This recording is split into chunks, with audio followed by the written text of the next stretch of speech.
Ever wonder what keeps your phone alive when euros trade on the go? It all starts with tiny electrochemical cells that turn chemical energy into the electricity we rely on every day. Let a euros trade uncover how they do it. Mobile phones rely on batteries because they provide a portable source of electrical energy that can be stored and released on demand. Without a battery, the phone would need to stay plugged into an outlet, limiting its usefulness in everyday life. The heart of every modern phone is an electrochemical cell that converts chemical energy into electrical current. In a typical lithium-ion battery, electrons flow from the negative electrode through an external circuit to the positive electrode. This movement of electrons creates a voltage that powers the phone's processor, display, and other components. The chemical reactions inside the cell are reversible, allowing the battery to be recharged by applying an external electric current. Over time, repeated charging and discharging cycles cause gradual degradation of the active materials.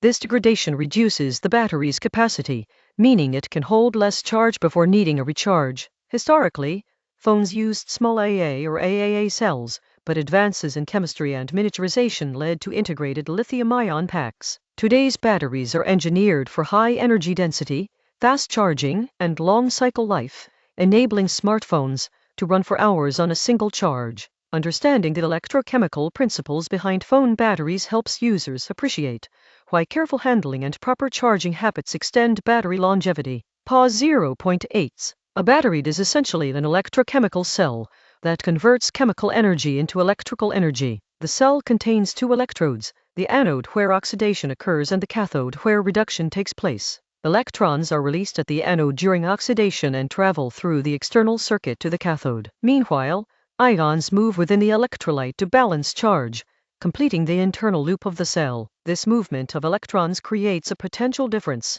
or voltage, that drives current through your phone euros trade circuitry. The magnitude of this electric potential depends on the specific chemical reactions and materials used in each electrode. When you connect the battery to a device, the external circuit provides a path for electrons to flow from anode to cathode. The continuous ion migration inside the electrolyte ensures that the reaction can proceed without interruption. Thus, the interplay of electron flow and ion migration establishes a steady electric potential that powers your phone. Understanding these basic components helps explain why batteries are essential for portable electronics. Pause 0.8. In a lithium-ionic phone battery, the cathode is typically made from nickel manganese cobalt oxide NMC. During discharge, lithium ions shuttle from this NMC layer toward the graphite anode through the liquid electrolyte. The movement of Li+ carries electrons across the external circuit, powering your screen and apps. At the same time, electrons flow back into the cathode, completing the internal loop of the electrochemical cell. When you plug in the charger,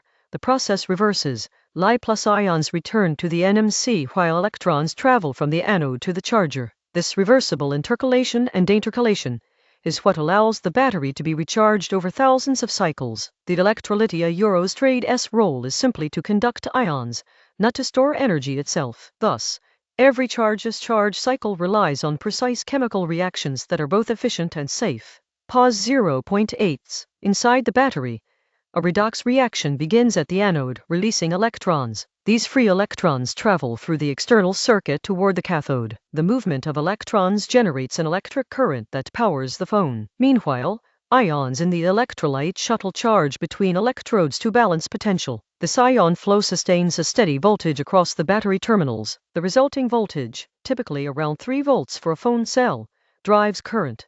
Current flows into the smartphone motherboard, energizing processors, displays, and radios. As electrons reach the cathode, they combine with ions to complete the circuit. The chemical energy stored in the battery is gradually converted into electrical work.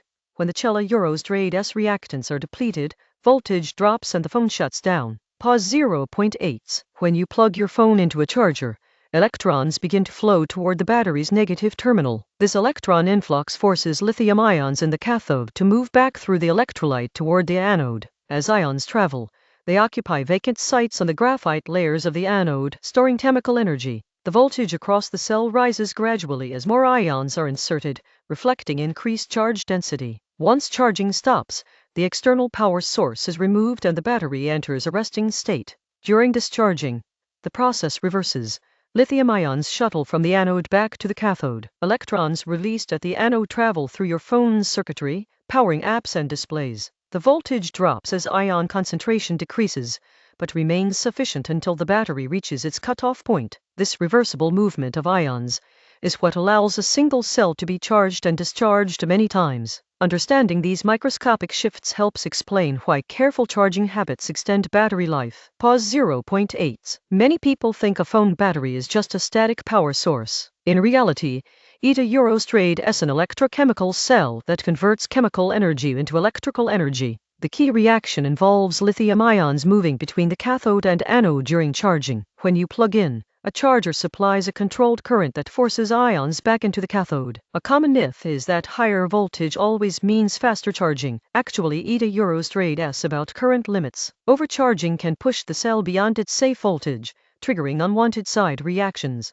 These side reactions release heat and gas, a process called thermal runaway that can ignite the battery. Safe charging practices keep the voltage below 4.2 A circumflex V per cell and limit current to manufacturer specs. Using certified cables and chargers ensures built-in euros and protection circuits are active during power transfer. If a phone shows excessive heat or swelling, unplug immediately and replace the battery if possible. Pause 0.8. We trace the journey from early AA cells to Tata S lithium-ion packs, examined how anode, cathode, and electrolyte generate voltage, saw lithium ions shuttle between electrodes during charge and discharge, and highlighted key safety tips to keep your device running safely.